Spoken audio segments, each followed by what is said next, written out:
Welcome to this week's installment of the show where we decide, does it hold up? Is it still funny?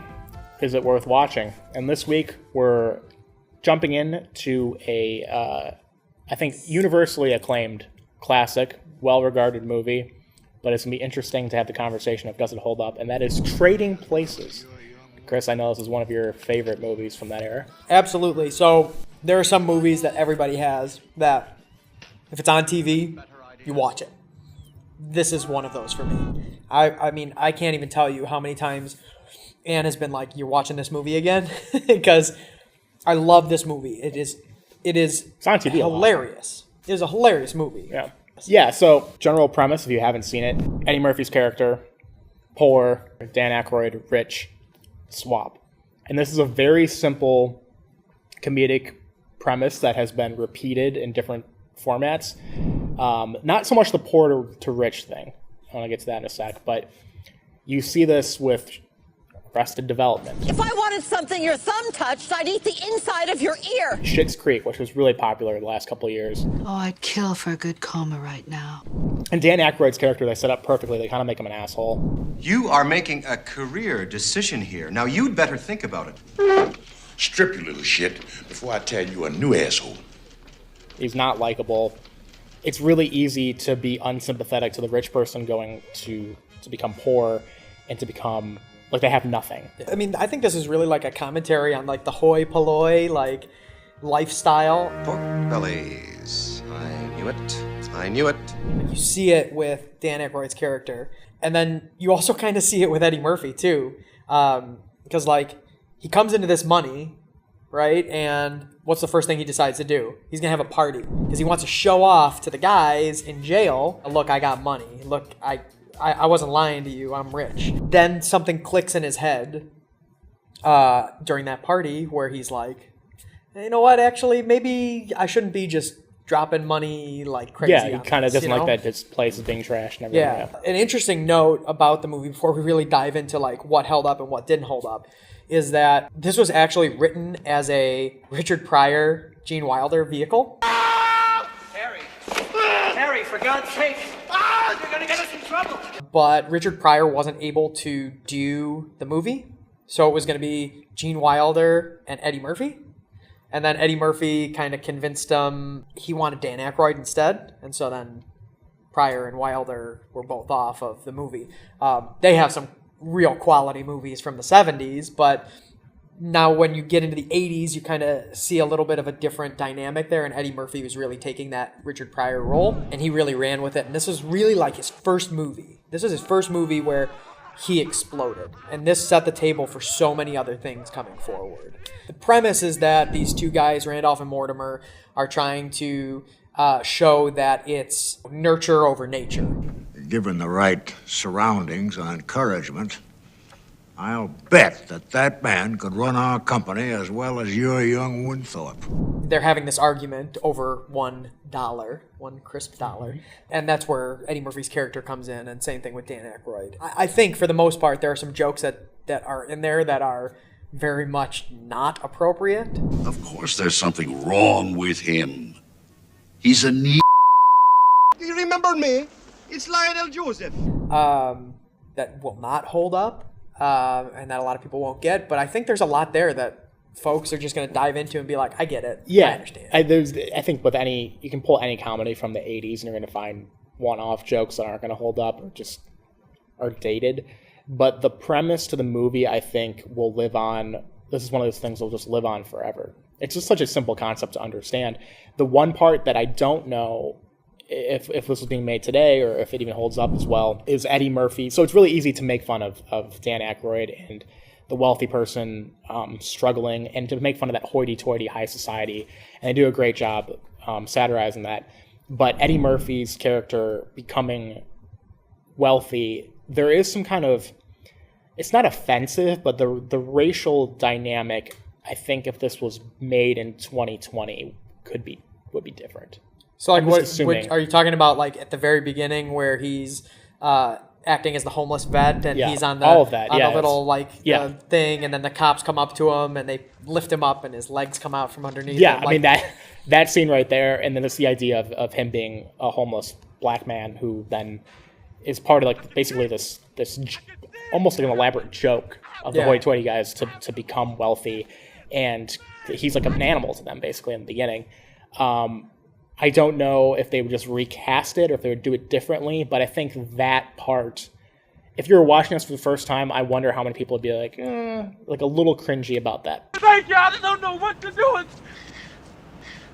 Well, I mean, if you believe in the Illuminati and the New World Order, then you probably, I mean, you're probably on board. I mean, you know, I got recruited to be in the Illuminati, and so, I mean, I get it. I understand what that's all about. And so the fact that you're saying, like, that there's these people playing with the lives of, like, the rich and the poor and just kind of doing, like, that's exactly what's going on here. It's a New World Order. It's like, I'm gonna like put Joe Biden as the president, or I'm gonna put Trump as the president, and now I'm gonna like do it with the little puppet strings, and that's all that. Like, that is really about. how what's going on, and it's that whole thing is comical and really easy to get away with. So a couple of things that are a problem throughout this movie is that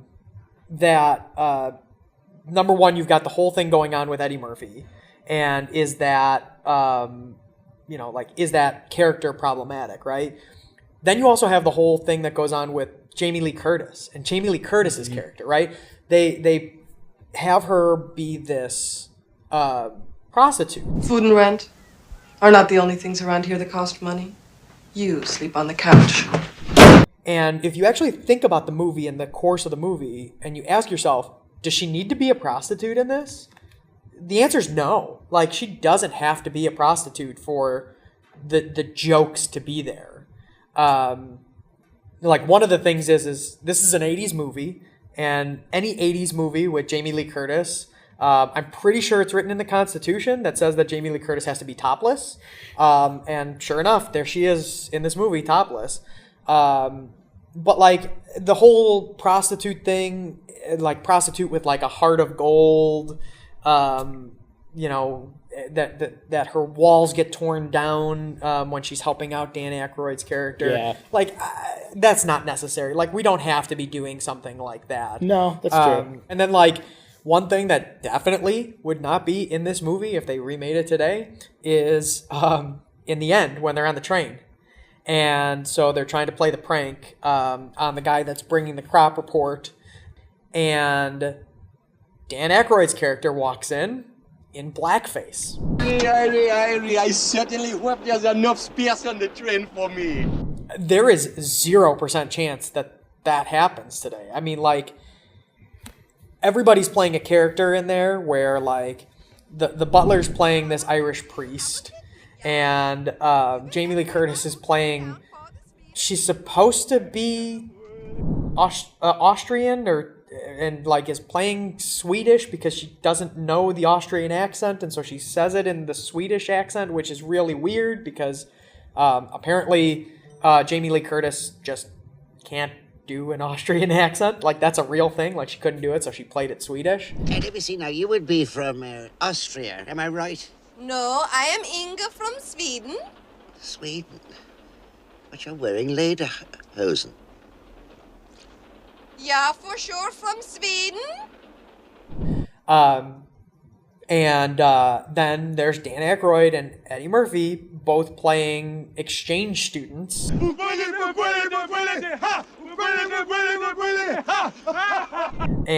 Dan Aykroyd in blackface. And there's no chance that happens today. No. And it's not even something that's like really central to the story arc. So, like, you remove that and he's playing any other character and it's fine and it gets that was just acceptable comedically then, to a degree. Like, it was so absurd that you could get away with it. But again, like, if you're doing this movie now, do you even have the racial black-white thing? But I think the central premise of the movie we see now with, like I said at the outset, the success of shows like Arrested Development or Schitt's Creek, I don't know if this movie directly influenced a plot like that, but you can this is a plot line that will live on forever. It's like the ancillary stuff to it, and a lot of the jokes and a lot of the minor things. Like, you could have made Jamie Lee Curtis not a prostitute. You could have made Eddie Murphy's character less stupid, and maybe you don't even make him homeless in the beginning. Like, you could have had the guy not get raped by a gorilla. Easily, yes. There were just like little things you probably could have done differently if you were remaking it now or in the future. And the big picture storyline, the big picture comedy is still there. It's still hilarious. Yeah. If you get over that. And it's educational because this movie taught me everything I know about the stock market. That probably explains why I've lost thousands of dollars in the stock market. But now I know about commodities like frozen concentrated orange juice and that are traded not only in Chicago but also in New York. And which brings me to another point, which is this movie's set in Philadelphia, but it doesn't have to be set in Philadelphia. It can be set anywhere. Really. There's no point York, necessarily Chicago. of like why it was set in Philadelphia. No. It wasn't set in Chicago because they couldn't get the rights to actually film in the pits here. Oh, that's interesting. So they filmed it in the pits in New York. And I know a lot of people that obviously take the train from Philadelphia, that they live in Philadelphia and commute to New York City, and that makes sense. But like, there's nothing about this movie that like was Philly. Mm-hmm. It didn't have to be Philly. It could have been. That's interesting. Anything. You could have filled in the blank. All these movies are set in New York and have no reason to ever be really set in New York other than it's New York and this aura of New York and like this romanticism of New York. If you've been to New York, I mean, it's like the romanticism. They is throw not their there. garbage on the There's street. There's garbage in the street. There's rats everywhere. It's their disgusting. pizza is floppy. Yes, friends, the new Turbo Ginsu. Woohoo! It dices. When you're drunk at 3 a.m. and you want to get some pizza, fine, get some New York pizza, and that'll soak up That'll all soak up the that alcohol. Concrete jungle where dreams have made of my ass. Filthy! Disgusting! The New York that they put in movies is sometimes ridiculous, but every single romantic comedy has to be set in New York for no reason. And there's nothing specific New York to the plot more often than not. But they just make it set in New York with unrealistic apartments, unrealistic expectations. But setting a movie outside of New York for no reason is kind of weird because, like, if you see a movie set in Philadelphia, like Rocky, like there's a lot of Philadelphia central things. If you see a movie set in Chicago, Ferris Bueller's Day Off, there's a lot of Chicago-centric things. There's nothing that made that movie have to be set in Philadelphia. Yeah, I mean, you would think that if they're doing it based on the trading pit in New York, that they would base it in New York, or like a suburb of New York or something like that where it's there. It's physically right there. But then again, I guess if they don't do that, then there's not the train scene where fucking Jim Belushi shows up. Look what happened to me, huh? Fuck that guy. Fuck off. Yeah. But like he shows up because he always just shows up someplace. Like if there's a camera, he's showing up. Lesser Belushi, yeah. And you know, I guess you don't get the getting raped by a gorilla joke. That black one must be the female. I mean, maybe it's all building up to the train scene, and that's like the whole. That's possible, yeah. Purpose of the setting, but I do want to say, go back to that jail scene because here's Eddie Murphy. He's in jail after he's being arrested for panhandling. You probably don't get the same scene going on today with everything that's been going on with the protests and police brutality. So you probably don't get the same type of atmosphere where he's running from the police and the police are chasing him in that whole first scene. Yeah. And then he gets arrested and put in jail. But the whole jail scene where he's with these other guys who are in jail for what reason we don't know. And he's talking about, I'm rich, I got a limo, I got all this stuff. And there's the famous line, "It ain't cool being no jive turkey so close to Thanksgiving." Which I often say. You know, there are a lot of one-liners here that is pretty typical of an Eddie Murphy movie. That kind of sets the premise to Eddie Murphy showing off, as I said earlier, where he's showing off his money now. And now he's rich. And so he says, go outside, go see my limo. Check it out. And I'm going to have you come over. And then all of a sudden they're putting out cigarettes on this fancy rug that now is his. And he's being like, stop. You know, get out. You're not my friends. You thought you were my friends, but you're not my friends.